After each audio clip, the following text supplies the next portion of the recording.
여러분, 하나님이 기뻐하시는 교회는 어떤 교회일까요? 한번 생각해 보신 적 있으십니까? 교회는 뭐죠? 교회는 건물인가요? 아니면 내가 교회인가요? 아직도 여러분 교회가 건물이라고 생각하십니까? 교회는 건물이 아니라 바로 우리 자신이 교회입니다. 근데 하나님께서 기뻐하시는 교회는 어떤 교회일까요? 이 헬라어로 에클레시아, 교회라는 단어가 에클레시아인데요. 이 세상으로부터 부르심을 받은 하나님의 백성들을 의미하는 것이 바로 그 에클레시아입니다. 이것은 곧 영적인 공동체를 의미하는데요. 백성들, 그러니까 하나님께서 부르신 백성들, 하나님의 백성들. 그럼 하나 이상이 모였겠죠. 그래서 이것을 바로 공동체라고 합니다. 이것이 바로 또 그냥 세상적인 공동체가 아니라 영적인 공동체예요. 영적인 공동체. 이 최초의 공동체를 성경에서 찾아본다면 어디서 찾아볼 수 있을까요? 최초의 공동체. 창세기 2장 말씀에 우리는 하나님께서 맺어주신 아담과 하와가 가정을 이루는 이런 가정 공동체를 우리가 발견할 수 있습니다. 이 하와를 창조하시고 둘이 하나가 되기 전에, 둘이 하나로서 이렇게 맺어주시기 전에 하나님은요, 아담을 어떻게 바라보셨죠? 아담을 창조하시고 어떻게 바라보셨죠? 창세기 2장 18절에 보시면요, 아담을 바라보시는 하나님의 마음은 기뻐하지 않으셨다라는 거예요. 자녀가 장성을 하면, 어느 정도 이렇게 장성을 하게 되면 이제 출가를 해야 되고 결혼을 해야 될 나이가 되면 부모님은 얘가 언제 결혼하나 라는 이런 생각을 하셔요. 근데 반대로 하나님께서 하와를 창조하시고 아담과 함께 하게 하셨을 때는 어떠셨을까요? 아담과 하와를 창조하시고 아담에게 이렇게 붙여주셨을 때, 여러분, 이것에 대한 내용은 성경에 나오지 않지만, 그러니까 별로 좋지 않기 때문에, 기뻐하지 않으셨기 때문에 창조하셨잖아요. 그럼 반대로 하나님은 이것에 대해서 매우 좋아하셨을 것이에요. 그들이 함께하는 모습을 보시면서 흐뭇해하시고 그들이 함께하시는 모습을 보면서 행복해하셨을 것입니다. 그렇다면 우리는 어떤 공동체를 여러분 꿈꾸고 계십니까? 나는 어떤 공동체를 꿈꾸고 계셔요? 여러분, 공동체 하면은 어떤 꿈을 꾸죠? 공동체 안에 사랑이 가득한 것을 꿈을 꿉니다.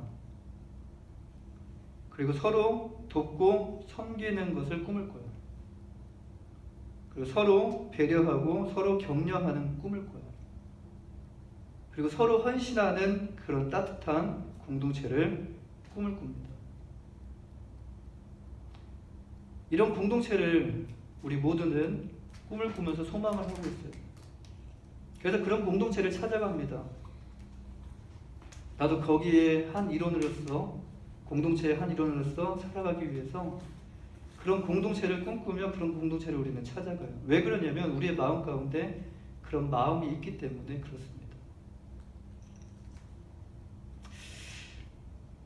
다라고는 할 수 없지만 대부분의 사람들은요, 따뜻한 이런 공동체를 꿈꾸며 살아갑니다. 모든 사람들이 이렇게 따뜻한 공동체를 소망하며 꿈을 꾸는데, 이것은요, 인간이 이렇게 창조된 이후로부터 이 마음은 아마 계속되었을 거예요. 그런데 이렇게 따뜻한 공동체를 소망하며 꿈을 꾸는데, 그런데 왜 이것은 오늘날 여전히 과제로 남겨져 있는 것일까요? 왜 해결되지 않는 이 과제로 남겨져 있는 것일까요?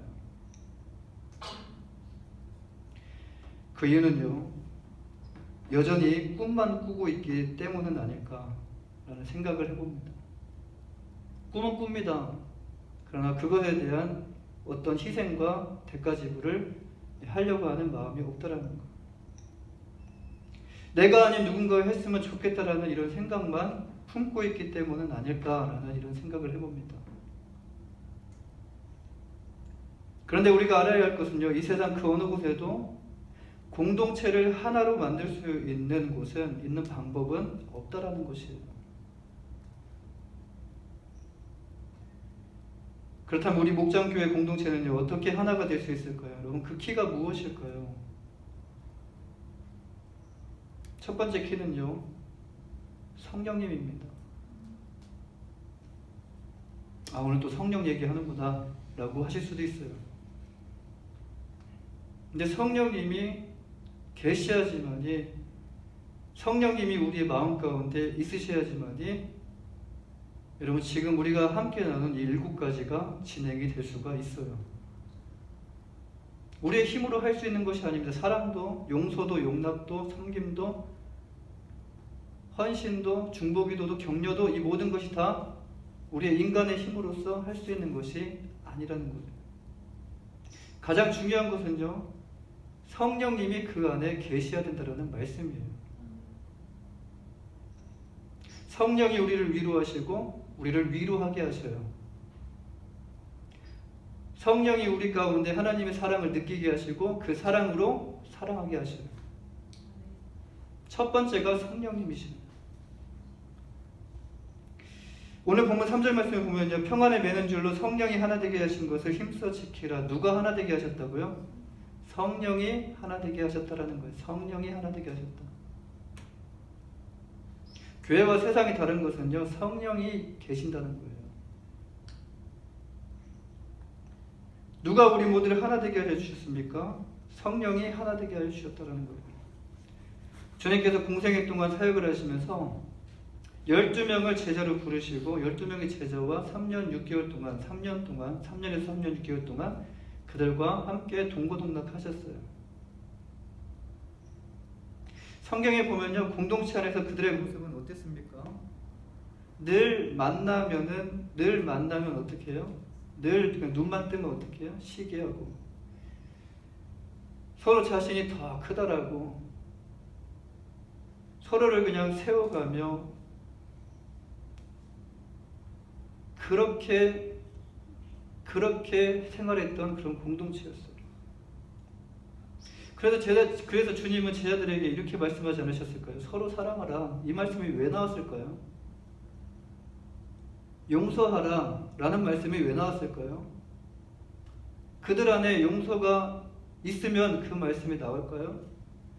그들 안에 사랑이 있으면 그 말씀이 나올까요? 그들 안에 섬김이 있으면 그 말씀이 나올까요? 해당이 되기 때문에 그 말씀이 하셨다는 거예요. 또한 주님께서 제자들의 발을 씻겨주시면서 이와 같이 종의 모습으로 서로 섬기라라고 말씀하셨어요. 주님께서 이렇게 하셨던 이유가 무엇이죠? 그들 안에 시기와 다툼과 자기 자랑으로 넘쳤기 때문에 그래요. 주님은 이 문제를 이 자리에서 바로잡고 해결하려고 하시기보다 하나님 말씀을 통하여 그들에게 하나님 자녀의 삶이 무엇인지 그들에게 말씀으로 가르쳐 주셨어요. 하지만 그들은요, 여전히 변화되지 않았습니다. 아무리 가르쳐도 여전히 변화되지 않았다는 거예요. 주님께서 죽으셨는데도 부활하셨는데도 그들은 여전히 변화되지 않았다는 거예요. 주님은 이런 그들에 대하여 실망하지 않으셨습니다. 주님은 그들을 위하여 충고하며 기도하셨어요. 기도로 하나님께 모든 것을 맡기셨어요. 자녀들을 양육할 때 이런 일들이 많이 있죠. 내 마음대로 되지 않는 일들이 상당히 많습니다. 점점 아이들이 크면요, 더 그래요.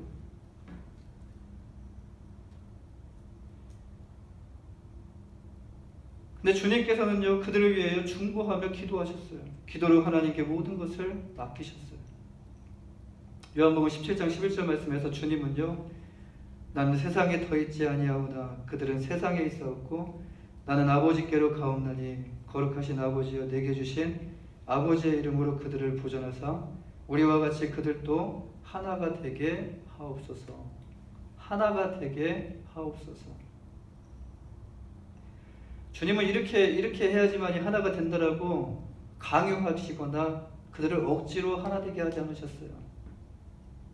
말씀은 하셨습니다. 하나님의 말씀으로 가르치셨어요. 그러나 가르치신 거에서 끝난 것이 아니라 주님은 따로 자리에 가셔가지고 주님은 하나님께 기도하셨다는 거예요. 그들의 하나됨을 위해서.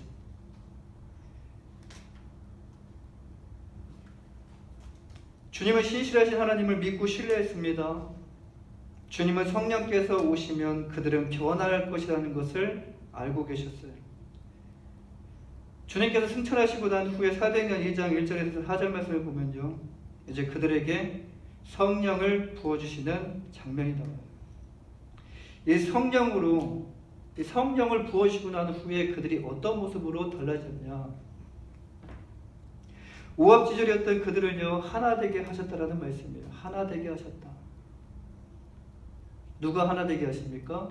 성령께서 하나 되게 하신다는 거예요. 아무리 우리의 생각을 맞추려고 해도요 안 맞습니다. 모든 사람들이 다 개성이 강하기 때문에 생각이 있고 성격도 있고 그렇기 때문에 아무리 맞추려고 해도 맞아지지가 않아요. 끼어 맞추려고 해도 끼어 맞아지지가 않아요. 성령께서 공동체에 임하시면 불가능할 것처럼 보이는 이 모든 것들이 초자연적인 역사가 일어난다는 말씀이에요. 성령께서 어떻게 하셨죠? 그들 가운데 그들 공동체 안에 임하셨을 때 성령께서 어떻게 하셨죠? 성령께서 그들을 통하여 증거하게 하셔요. 그리고 성령께서 그들을 위로하여 주셔요. 위로받은 자가 또 어떻게 합니까? 공동체 안에서 위로받을 사람들을 또 위로하게 하셔요. 그리고 성령께서 깨닫게 하여 주십니다. 하나님의 말씀을 열어주셔요. 아무리 이해하려고 해도 이해되지 않았던 그 말씀이 성령이 임하시게 되면 그 말씀이 이해가 된다는 거예요. 깨달아진다는 말씀이에요. 그리고 성령께서 죄를 회개하게 하십니다. 그냥 회개가 아닙니다. 회개하라고 했으니까 그냥 하나님 나 이거 잘못했습니다. 나 이거 잘못했습니다. 그냥 회개가 아니에요. 성령께서 임하시면 눈물 콧물을 다 흘리면서 내 마음속에 있는 그 모든 죄를 회개할 때 정말 마음을 다한 그 회개가 일어나게 돼요. 그리고 성령께서 임하시면요 서로 움켜쥐던 것들을 이제 나누게 돼요. 그리고 성령께서 임하시게 되면 용서하지 못한 그 사람까지도 용서하게 하십니다.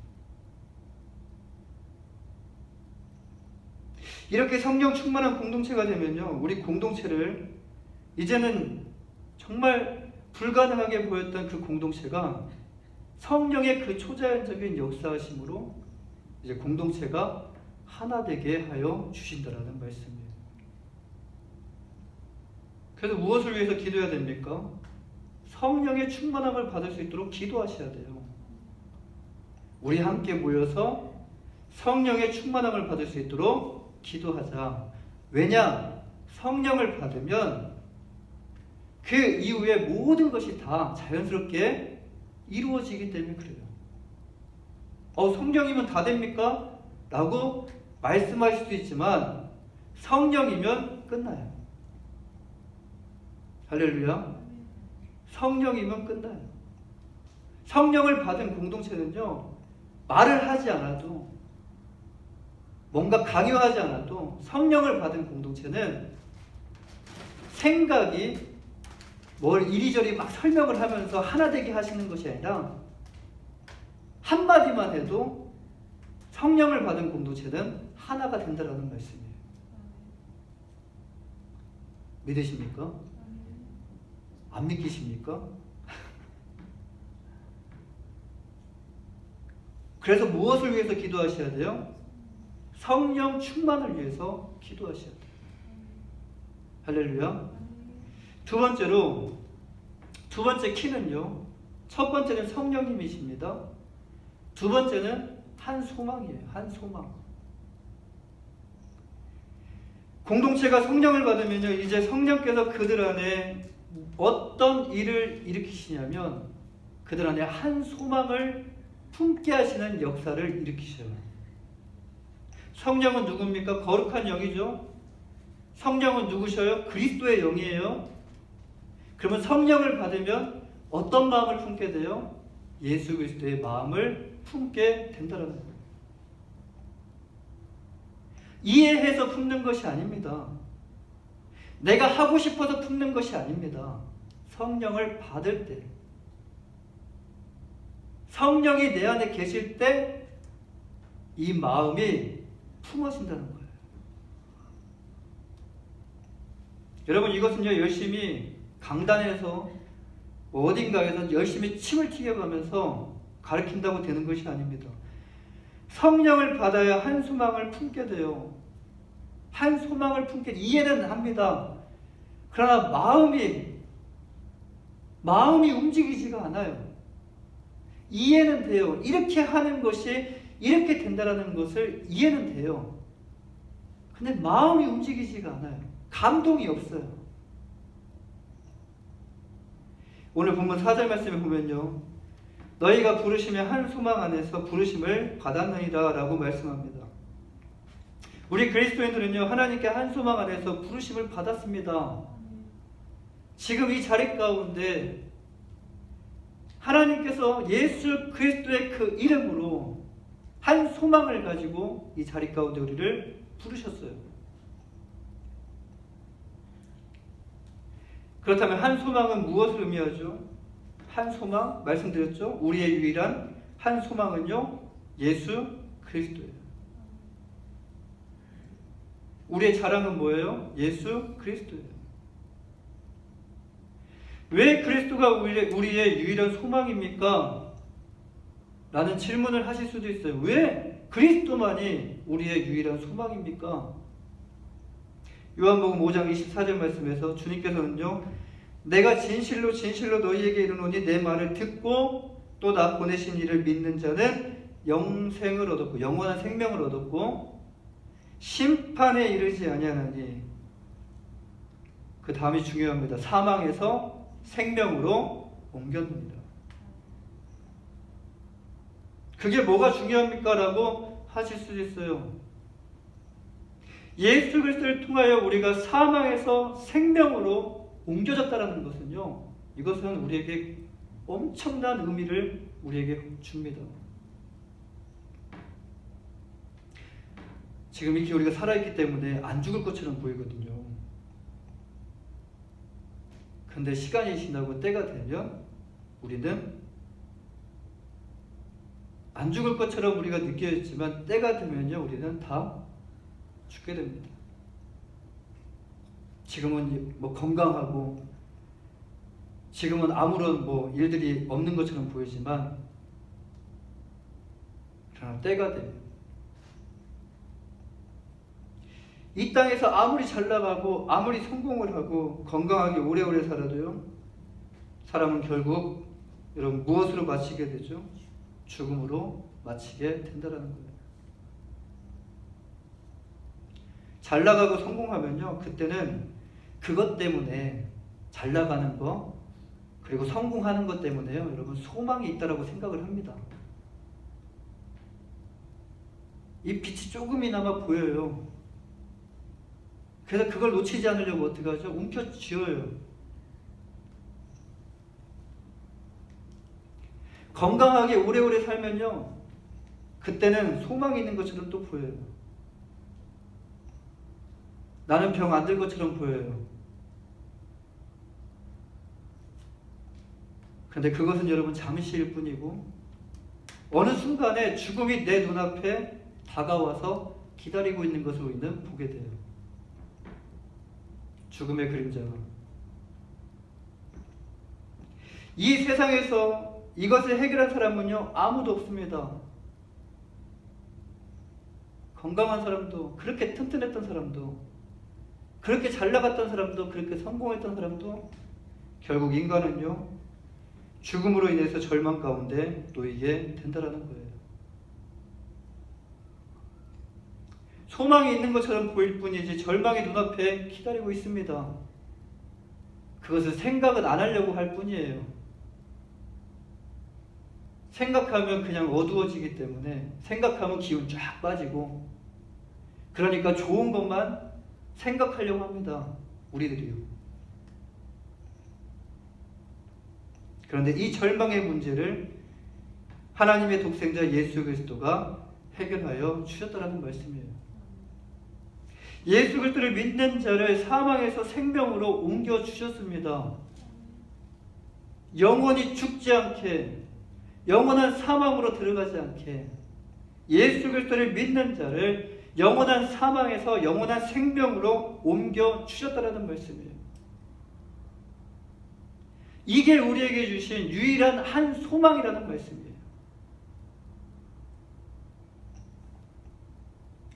이것보다 더 큰 소망이 어디 있겠습니까? 이 세상에 이것보다 더 큰 기쁨이 또 어디 있겠습니까? 영원히 변하지 않는 부활의 소망을 우리 모두가 붙잡을 때, 우리 목장교회가 붙잡을 때 우리는요 그 소망으로 인하여 함께 기뻐하며 하나됨을 누릴 수 있습니다. 마지막으로 세 번째 키는요 합당한 삶이에요. 첫 번째 키가 뭐죠? 성령입니다. 두 번째 키는요 한 소망이에요. 그 한 소망이 누구시죠? 예수 그리스도예요. 마지막 키는요 합당한 삶입니다. 이제는 이 합당한 삶이라는 것은 무엇을 의미하냐면 의지적인 결단을 의미해요. 의지적인 결단. 머리로 이해하고 마음으로 믿고 이제는 뭘 하셔야 돼요? 의지적인 결단을 통해서 이제 삶으로 살아가셔야 되는 거예요. 이게 합당한 삶입니다. 오늘 본문 1절 말씀을 보면요. 1절 말씀 함께 읽어볼까요? 1절 말씀 시작. 그러므로 주 안에서 갇힌 내가 너희를 권하노니 너희가 부르심을 받은 일에 합당하게 행하여. 마지막에 합당하게 행하여. 이 말씀 안에서 우리는 두 가지 질문을 할 수 있어요. 첫째는요, 우리가 주님으로부터 어떤 부르심을 받았는가? 이 말씀 안에서 질문을 하시고 답을 하셔야 돼요.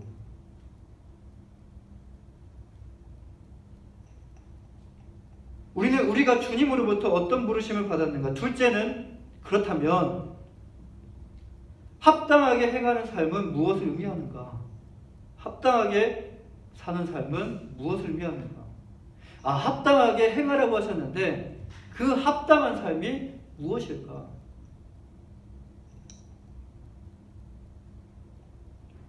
첫 번째, 주님으로부터 우리는 어떤 부르심을 받았습니까? 고린도후서 5장 18절 19절에 보면 두 가지가 나와요. 5장 18절과 19절에 보시면 두 가지가 나오는데 하나는 주님께서 우리에게 화목하게 하는 직분을 주셨다는 거예요. 또 하나는요, 19절에 보시면 주님께서 우리에게 화목하게 하는 이 말씀을 부탁하셨다는 거예요. 화목의 직분을, 요즘에 참 한국이나 미국에 보면 참 고독사가 굉장히 많죠. 나이가 드시면, 연세가 드시면 외로움을 많이 타십니다. 그리고 나이가 드시고 또 연세가 드시면 이렇게 드시면 몸이 이제 작동을 안 해서 따뜻한 기운이 돌지 않아요.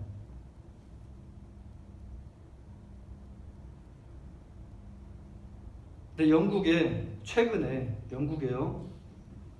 최근에 이런 장관이 세워졌대요. 제가 힌트를 드렸어요.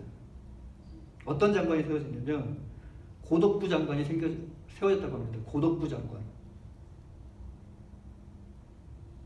얼마나 고독사가 많으면 그들을 위로하고 그들의 힘을 주기 위해서 고독부 장관이 세워졌다는 거예요.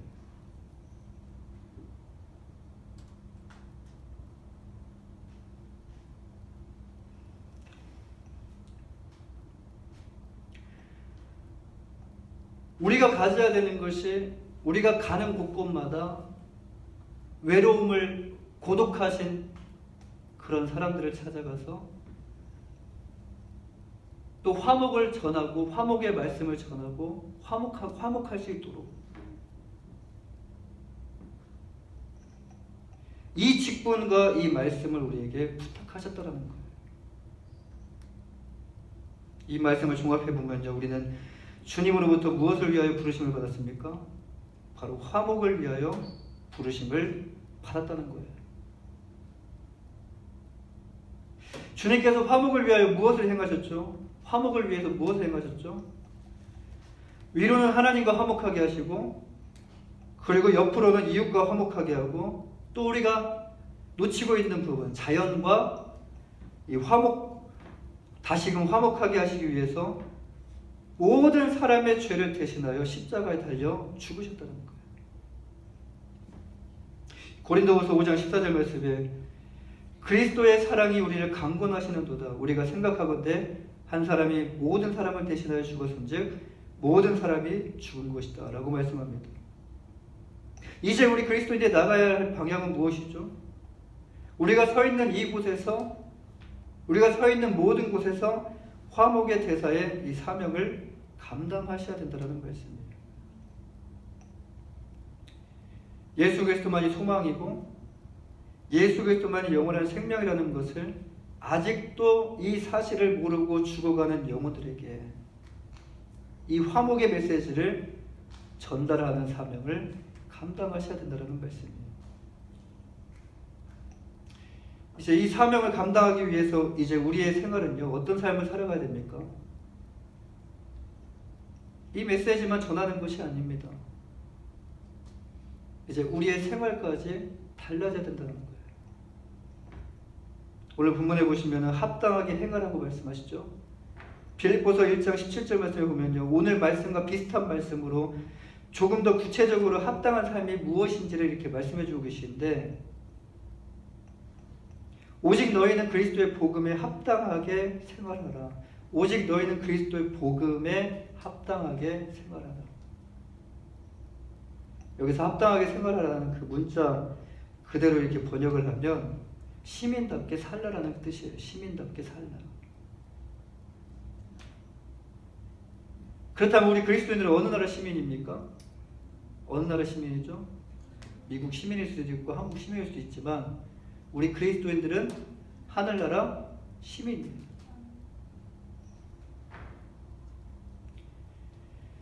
빌립보서 3장 20절에 보시면요, 그러나 우리의 시민권은 하늘에 있느니라 라고 말씀하시는데 무슨 말씀이죠? 우리 그리스도인들은 어디에 시민권을 두고 있어요? 하늘나라에 시민권을 두고 있다는 거예요. 다시 말해서 그리스도의 복음에 합당하게 생활하라는 이 말씀은요, 세상 가운데서 하나님 말씀을 지켜 행하며 살아가라라는 말씀입니다. 하늘나라의 시민권자답게 세상에서 빛과 소금의 그 역할을 잘 감당하며 살아가라라는 말씀이에요. 그렇다면 우리가 지켜 행해야 하는 하나님의 말씀은 무엇이죠? 그럼 무엇을 지켜야 될까요? 어떤 삶이 합당한 삶일까요? 합당하게 살으려고 했으니까 그냥 내 생각과 내 마음대로 살아가는 것이 합당한 삶일까요? 아니요. 그 모든 것이 다 하나님의 말씀 안에 있다라는 거예요. 합당한 삶이 무엇인지 하나님의 말씀에 보시면 다 나와 있다라는 거예요. 오늘 보면 2절 말씀에서 이렇게 말씀하시죠. 함께 보겠습니다. 2절 말씀 시작. 모든 겸손과 온유로 하고 오래 참음으로 사람 가운데 서로 용납하고. 5가지가 나오죠. 겸손과 온유, 오래 참음, 사랑, 그리고 용납. 공동체 안에서 우리가 함께 지켜야 할 생활 수칙에 대해서 말씀합니다. 우리가 지금 함께 나눴던 7가지의 그 7가지 주제 말고도 이 말씀이 또 있어요. 여러분, 우리는 겸손해야 되고요, 온유해야 되고요, 그리고 오래 참아야 되고 사랑해야 되고, 또 우리가 공동체 안에서 하나님의 말씀을 이렇게 우리가 지켜 행할 때 우리가 소속된 공동체는 이제 여러분 어떻게 달라지게 될까요? 첫 번째, 성령이 임하시고, 두 번째, 한 소망으로 하나가 되고, 한 소망으로 예수 그리스도의 그 소망, 한 소망을 품게 하시고, 그리고 세 번째가 뭐죠? 갑자기 합당한 삶. 이 합당한 삶을 살아갈 때 공동체가 어떻게 되죠? 여러분, 공동체 안에 세상에서 볼 수 없는 그런 공동체를 경험하게 될 것입니다. 솔직히 몸에 익숙하지 않기 때문에 지금 이 말씀이 지키는 것이 솔직히 쉽지 않습니다. 그런데요, 공동체 안에서 하나님의 말씀을 지키면 유익을 가장 많이 얻는 사람이 과연 누구일까요? 이것을 행한 사람이 유익을 가장 많이 얻는 사람이에요.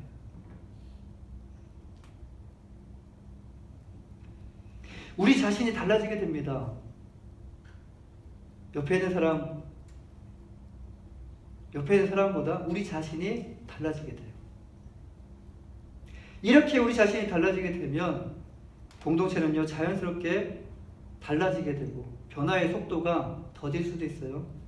그러나 공동체는 변하게 되고요, 그리고 건강해지게 됩니다. 이와 같이 우리 공동체가 하나님 안에서 합당한 삶을 살 때 공동체는요, 비로소 생명이 넘치게 되고요, 성령 안에서 더욱더 하나가 되게 되고, 그리고 활력을 얻어서 그 공동체가 살아나게 됩니다. 사랑하는 여러분, 여러분은 주님의 몸된 교회인 이 목장교회 소그룹을 어떻게 생각하십니까? 질문입니다. 그저 그런 모임이라고 생각하십니까? 세상의 모임보다도 별로 중요한 모임이 아니라고 생각하십니까? 별 영향가 없는 모임이라고 생각하십니까? 별로 중요하지 않은 모임이라고 생각하십니까? 그냥 내가 필요할 때, 내가 외로울 때, 그냥 내가 힘들 때 참석해도 되는 그런 모임이라고 여러분 생각하십니까? 그렇다면 반대로 하나님은 이 공동체를 어떻게 생각하실까요? 하나님은 이 교회 공동체를 어떻게 생각하실까요? 하나님은 교회를요, 그렇게 생각하지 않으셔요. 두 사람이 모였든 세 사람이 모였든 하나님은 그 교회 공동체를 영광스럽게 생각하십니다. 할렐루야. 영광스럽게 생각하셔요. 피값으로 주고 사신 교회예요. 자기의 죽음과 맞바꾼 것이 바로 교회예요. 한 명이 모여도 두 명이 모여도 숫자에 상관없이 그 교회 공동체는요, 하나님 보시기에 영광스러운 공동체예요. 우리가 함께 모였을 때 서로의 부족함도 있어요. 왜? 완전하지 않기 때문에. 마음에 안 드는 부분도 있어요. 나만 마음에 안 들까요? 그 사람은 내가 마음에 들까요? 실수도 있고 그 안에 오해와 갈등으로 인하여 불협화음이 일어나서 점점 그 안에 깨지는 소리가 나는 그런 불완전한 모임일 수도 있지만, 우리가 생각할 때 그런 모임일 수도 있어요. 하지만 주님은 그래도 교회를 영광스럽게 생각하신다는 말씀이에요. 여러분, 교회에 대한 얼마나 자부심을 가지고 계십니까? 여러분, 목장교회에 대해서 얼마나 자부심을 가지고 계십니까? 얼마나 이렇게 귀하게 생각하십니까? 그러나 주님은 영광스럽게 생각하신다는 거예요. 목장교회는 누구에게 필요한 모임이라고 생각하십니까? 그리스도인들 모두에게 필요한 모임이에요. 이 세상에 그 어떤 사람도요, 교회가 필요하지 않는 사람이 없어요. 몰라서 그렇지 교회가 필요하지 않는 사람이 없어요. 이 세상의 모든 사람들이 다 어디로 와야 되냐? 교회로 오셔야 되는 거예요. 근데 모르기 때문에 오지 못하고 있는 거예요. 뭔가 막고 있기 때문에 오지 못하는 거예요.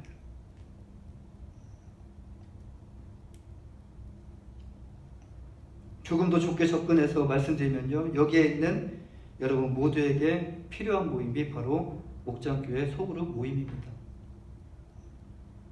하나님은 여러분을 위하여 예수 그리스도를 이 땅에 보내셔서 십자가에 달려 죽게 하셨고요. 우리를 구속하여 주님 나라가 임하는 그때까지 그냥 고아와 같이 내버려 두지 않으시고 우리 그리스도인들을 보호하여 주시고 책임져 주시기 위해, 끝까지 책임져 주시기 위해 그리스도의 몸된 교회를 이 땅 가운데 세워 주셨다라는 말씀입니다. 주님께서 하나님과 인간과의 그 화목을 위하여 죽으셨고 성령님께서 우리를 그리스도 안에서 하나 되게 하여 주셨어요. 우리가 어떻게 하나 될 수 있겠습니까? 생각해 보세요. 하나 되는 것이 여러분 신기하지 않습니까? 지금 이 자리 가운데 모여서 목장 소그룹 가운데 모여서 함께 나눈다는 것이 여러분 신기하지 않으십니까? 근데 우리의 힘으로 우리가 하나 된 게 아니라 성령께서 우리를 하나 되게 하셨다라는 말씀이에요. 이제 우리는 무엇을 해야 되죠? 하나됨을 힘써 지키기 위해서 첫째로 성령 충만함을 위해서 기도하셔야 됩니다. 마지막으로 말씀을 다 마무리하는데요.